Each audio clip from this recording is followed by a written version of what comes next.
Hi everyone, welcome to the channel. This will be a video looking at a 4-3-3 against a 3-5-2 in a goal kick situation or in a high press situation for the 4-3-3 team.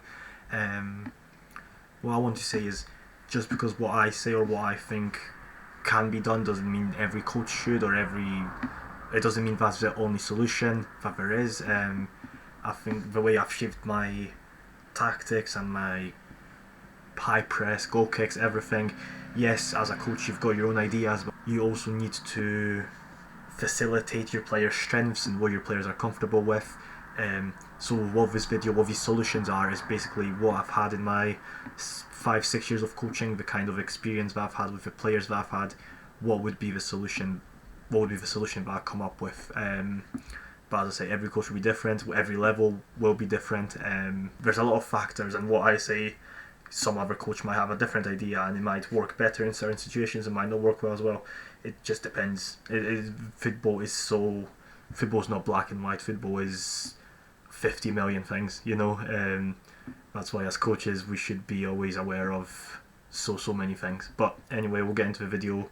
So it's a team in a 1-4-3-3 up against a team in a 1-3-5-2. The reason I'm going with this is because, as I say, from my past experience, actually, we played league leaders.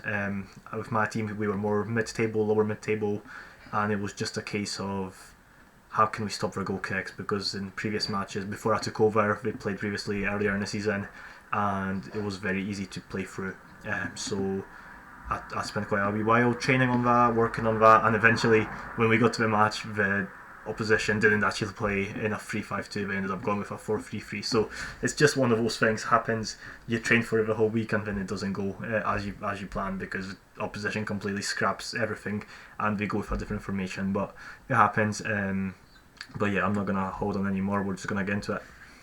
Okay, so we're going to look at this as if what I want, and then there's also going to be situations where the opposition maybe break the press and what can we do to recover the ball. First of all, what I get my team to do is, the way I structure my press is first line, second line, third line. So in the first line, so the opposition here, obviously they start in a back three, but you do get some back threes where in a goal kick situation the central centre back plays as a 6 essentially.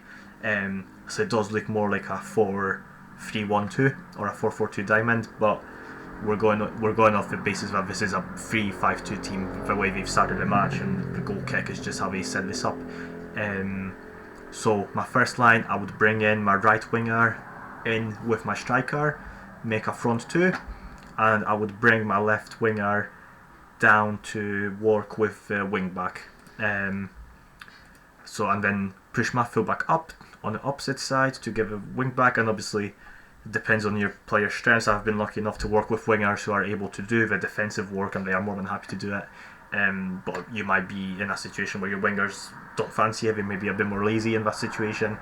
As I say, from my experiences, this is something that would work, but from a different team or a different coach, this would not work. Yeah, so we've got our front two with our striker and our right winger. Left winger focuses on the wing back, and it could be on the opposite side, whatever works with your players.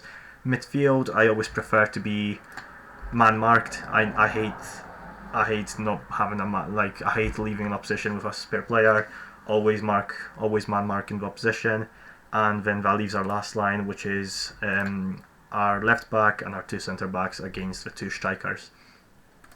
So again, creating that plus one. For me, in a press, if the opposition have a +1 or a +2 in their first line or in their defensive line, that's absolutely okay, as long as we've not got a +1 or an even. An even is okay if we're in a high press. However, in any other situation, I don't fancy even. I always prefer to have the +1. So as we can see, we've got 4 versus 2 in the first line, and for me as well, if we can force the opposition to play the ball wide, that's perfect. We have to stop. For me, we cannot let the ball get played through the middle, because that's where the opposition can be the most dangerous, and that's where they can create the most dangerous overload on the pitch, I believe. And the goal on the pitch is in the middle of the pitch, and if you allow the opposition to play through the middle, if you leave that space for them, I think you're leaving yourself with lots of danger. That's why I always want my teams to play to force the opposition out wide. But as you can see, we've got that 4v2 on the first line. So in a perfect world, this first example, in a perfect world, goalkeeper will play to the centre half. So then my striker makes a curved run, as you can really see in animation, but makes a curved run to stop the pass back to the goalkeeper or across the box to the other centre back, and my right winger stays on the 6. So then in their whole midfield, basically 4v4 in midfield, they've not got an extra man, and they're not able to play through the 6.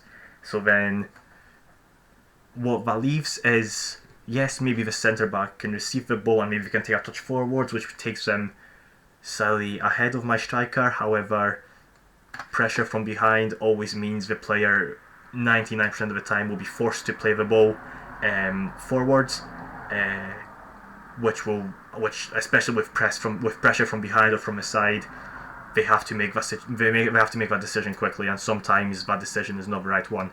But what we've got on this side now, since we've shuffled over and we've split the pitch in half, we've got winger on the wing back, midfield marked up, and we've got +1 in the back line in case the opposition decide to go long. But we're going to focus on the short passes first, and if we can make those passes as long as possible, even perfect, because the longer the pass, the more chance for us to go and press the ball. But in this first example, if the centre back plays to the full back, our winger is on there and we're trying to attack their side, and make sure they cannot receive on a turn, or they cannot touch the ball and they cannot go forwards. Make sure they can only receive facing back the way, and the ball would eventually, the only real option they've got is playing back to the centre back. So then second option here would be to play to the midfielder, but again, right on their back, making sure we take small steps in our press, and make sure we are as tight to them as possible without committing a foul. And the winger is slightly lower, however is ready to jump on. They're ready on their feet to jump onto the fullback in case that ball ends up going to the fullback. However, again, under pressure, the midfielder is more likely to just play the ball back, which is perfect for us. And in the last example, if they do end up going long, we've got that 2 versus 1 with our other centre back shuffling over. And also what I like is if they do go long, and it's something that I structure my presses on as well and my goal kicks, if they do end up going long and there's a fight for a second ball, maybe the touch is loose from a striker, they've not really got any options to help them win that second ball. The closest players to the ball is our number 3, number 5, number 6, number 8 and number 11. They've not got any player than us that's closer to the second ball. So if that ball is loose, we're right on that. So all those pressing situations I think is perfect. And again, number 1 from the top end, we're not allowing the ball to go to the 6, and then we're forcing the ball out wide, and we're man marked or we've got a +1. Make sure the opposition is not able to progress the ball at all. Even if they do play that one pass forwards, they're not able to play that extra ball forward.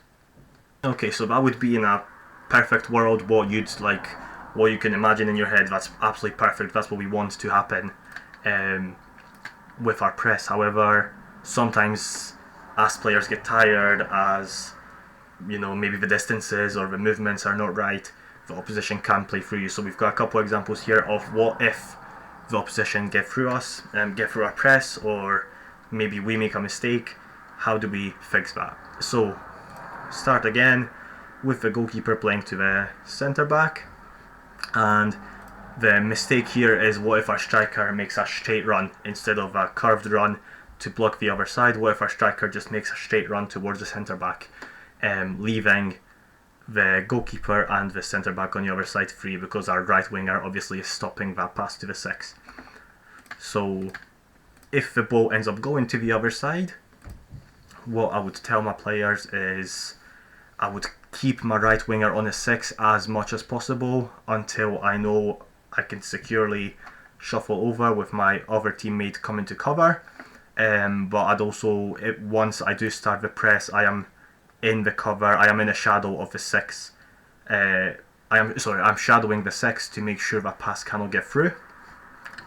And again, I think the opposition here, I think the best way to break through this press is, Again here, if the centre back tries to go to the wing back or to the midfielder or to the striker, it's really not an option, because again, as I said in the previous clip, it's just there's always a possibility of him not being able to play through. They can only play that one pass, but then the next action is most likely to go backwards instead of forwards. So I think the best way to actually break through this press is to go back to the keeper, and then as the two forwards are shuffling over, the 6 can become free. So the 6 creates that gap, and they split us, and then, as I said, eventually they've now got a 4 versus 3 in midfield, which is something we try to avoid 1,000,000% of the time. However, sometimes, as I show in this clip, it might not happen as we want. So what I would want here is, once the 6 receives the ball, drives forward, I would get one of my 10s. So in this clip is the right sided 10. I would get them to go press the ball, cover shadow the player they're marking, and I would get the fullback to come inside and to press and to mark the opposition number 10, because I think the distances are absolutely okay for this press, for that to happen, for our 10 to go, and then for the fullback to go and mark. And then even if they do manage to find the wing back, we can shuffle ourselves across, and I've got no issue with that. As I say, I'd much rather protect the middle of the pitch than the width. So in this situation, the 6 finds the 11. They try to play a square ball to the 10. However, because we've got our fullback there now, it gets intercepted. And then we've got a 2 versus 2 in the final line, which is perfect for us. We can just go and have a finish. So now the last example would be, what if the opposition, actually because we're in a back 3, what if they decide to take a goal kick with a back 3? So instead of the number 6 here being an actual 6, what if they drop into the box and then the 2 other centre backs get wider to create a back 4 with the goalkeeper? So what I would do in this example, I would actually go back to our original formation, and I would go to a 4-3-3, and I'll tell you the reason why. So maybe that means on the back line we are 4 versus 4, which is maybe not perfect. However, because the opposition have wing backs instead of actual wingers, I think the wing backs are much more likely to drop in silly, especially in a build phase rather than wingers. So I feel we can get a bit more higher in the press. I think we'll be a bit more okay vacating those spaces behind the centre backs. But also, I don't think we should, so as I'll show you in the clip, I don't think we should fully commit to a press and absolutely go for it from the start. I think once the ball starts rolling, I think just sit on the edge of the box, and we're basically 3 versus 3 with the outfield players. They've got a goalkeeper there. However, once the ball ends up going wide, because they've not got any central option, once the ball does go wide, I want my striker to go make a run to cover the central centre back. I want my winger to press the number 4, show them the outside, and again, the distances to make that pass is so high. And because it's a wing back, maybe there is a chance they drop in, but that's why I've settled for this formation, I think, now, because there's less chance of the wing backs actually staying on the highest line, and they could actually drop in, try to combine, which is okay,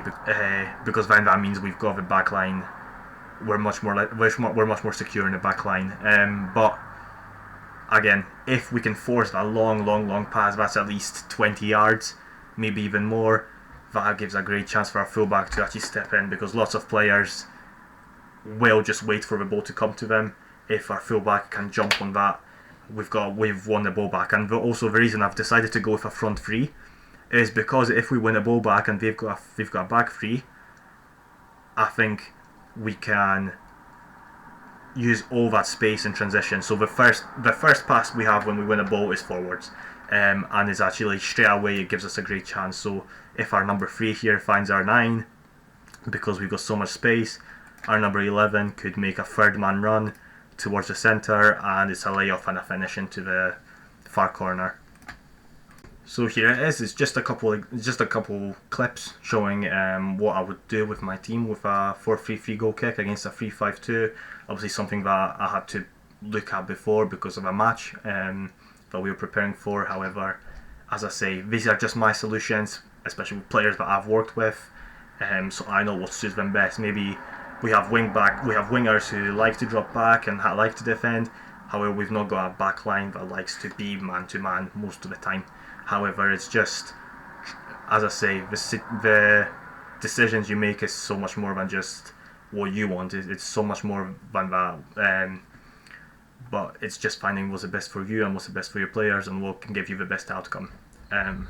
But yeah, let me know what you think. If there is any other solutions you would make, which are maybe not in this, or maybe if you feel I've missed something in this video, then let me know. Let me know in the comments, and I'll be more than happy to reply. But as I say, I'd like to make this more of a series, just get more coaching discussion. Not even just like, oh look how good of a fucking coach I am. It's more just a case of, let's just get discussions. Let's just talk tactics, talk player development, just lots of stuff. Just anything coaching really. And I just like to make videos like this. So I've started making TikToks now. I've started doing all the other stuff. But yeah, if you have any suggestions or anything you want to comment, do that. But yeah, thank you for watching, and I'll hopefully be making more videos soon. See you later.